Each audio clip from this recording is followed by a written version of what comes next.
এই লোকটি মাংস রান্না করে তার বউয়ের সাথে ফোনে কথা বলতেছিল। আর এই চোরার কাজ দেখলে আপনি হাসতে বাধ্য হবেন। চোরাই দুইটা লোহার শিক মাংসের কড়াইয়ের ভিতরে ঢুকিয়ে ফেললো। লোকটি তার বউকে বলল, অনেক সুন্দর করে রান্না করছি, এখন মজা করে খাবো। এই পথ দিয়ে কালু যাইতেছিল, হঠাৎ করে দেখতে পায় চোরাই মাংসগুলো উপরে উঠাইতেছিল। কালু এটা দেখে মোবাইল দিয়ে তার ভিডিও করতে থাকে। কালু কইতে আছে মনে মনে, তুই আজকা চুরি করে কই যাবি, তোরা আজকা ফাঁসাই দিব। আর এইদিকে লোকটি বউয়ের সাথে কথা কইতে কইতে চোরাই মাংসগুলো উঠিয়ে ফেলে। চোরাই অনেক কষ্ট করে মাংসগুলো উপরে উঠিয়ে ফেলে, উপর থেকে তার পায়ের নিচে রাখে। কালু আড়াল থেকে সবকিছু দেখে। চোরাই গেরান পেয়ে কয়, আহ কি মজা, জায়গায় এবার দৌড়াইয়া বাসায় যায় খামু বউ পোলাপান লইয়া। কালু মনে মনে ভাবে দেখি কি করা যায়। আর এইদিকে লোকটি বউয়ের সাথে কথা বলা শেষ করে ফোনটি রেখে দেয়। লোকটি মনে মনে ভাবলো, অনেকক্ষণ ধরে বউয়ের সাথে কথা বলছি, এবার একটু খাবার খেয়ে নেই। লোকটি হঠাৎ করে দেখে সেখানে কোনো খাবার নেই। লোকটি বলল, কি হলো, আমার খাবার কই গেল? লোকটি এইদিক ওইদিকে খাবার খুঁজতেছিল, খাবার না দেখে মাথা গরম হয়ে যায়। সে তার পিছন দিকে গেটের দিকে তাকায়, সেখানে দেখে যে গেট তালা মারা। সে আবার পিছের দিকে তাকিয়ে দেখে যে তার কোনো খাবারই নেই। হঠাৎ করে দেখতে পায় একটি লোক অনেকগুলো মাংস খেতে আছে। এটা দেখে লোকটি অনেক ক্ষেপে যায়।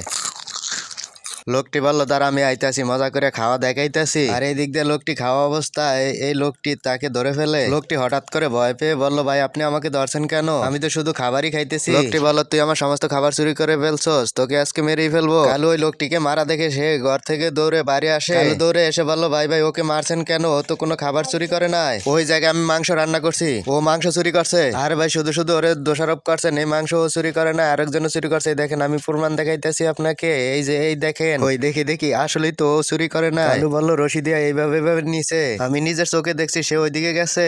লোকটি বলল, দেখো তো একে চিনুনি। লোকটি দেখে চমকে যায়, বলল যে আমি ওকে চিনি। সবাই মিলে যুক্তি করলো ওকে ধরার জন্য। তারপরে সবাই মিলে চোরটিকে ধরার জন্য বেরিয়ে যায়। বন্ধুরা, তোমরা যদি আমাদের চ্যানেলে নতুন হও তাহলে ভিডিওতে একটি লাইক করে চ্যানেলটি সাবস্ক্রাইব করে দিও। আর এদিকে লোকটি মাংস পেয়ে অনেক খুশি হয়। চোরটি তার প্রভুর কাছে অনেক প্রার্থনা করে, বলল যে আজকে অনেক মজা করে খাবো। লোকটি বিসমিল্লাহ করে 2 হাত মাংসের ভিতরে ঢুকিয়ে দেয়। এবার মনের আনন্দের সাথে 2 হাত দিয়ে মাংস খাওয়া শুরু করে দিল। চোরাই মাংস খাইতে খাইতে মনে মনে ভাবতেছিল, আমার জীবনে এরকম সুন্দর মাংস আর কখনো খাই নাই। লোকটি বলল, যদি থাকে নসিবে তাহলে আপনা আপনি আসিবে। এই বলে সমস্ত খাবার শেষ করে ফেলে। আর এই দিক দিয়ে এই লোকগুলো চোরটিকে ধরার জন্য অনেক দৌড়ে আসতেছিল।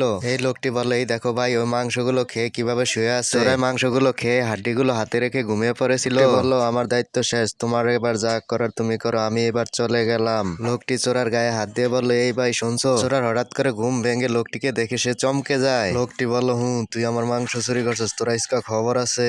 ভয় পেয়ে বলল, ভাই ভাই আজকের মতো আমাকে ছেড়ে দাও, আমি আর কখনো চুরি করবো না, এই তোমার মাংস নাও। লোকটি মাংস দিয়ে তাকিয়ে দেখে কোনো মাংস নাই। চোরাই বলল, এই মাংস আমি খেয়ে ফেলছি। চোরাই বলল, অনেক ক্ষুধা পেয়েছিল, 4 দিন ধরে খাবার খাই না, তাই তোমার মাংসগুলো আমি খেয়ে ফেলছি। তুই বুঝি 4 দিন ধরে খাস না? চোরাই বলল, হ ভাই সত্যি বলছি, এই পেটের ক্ষুধার জ্বালায় খেয়ে ফেলছি।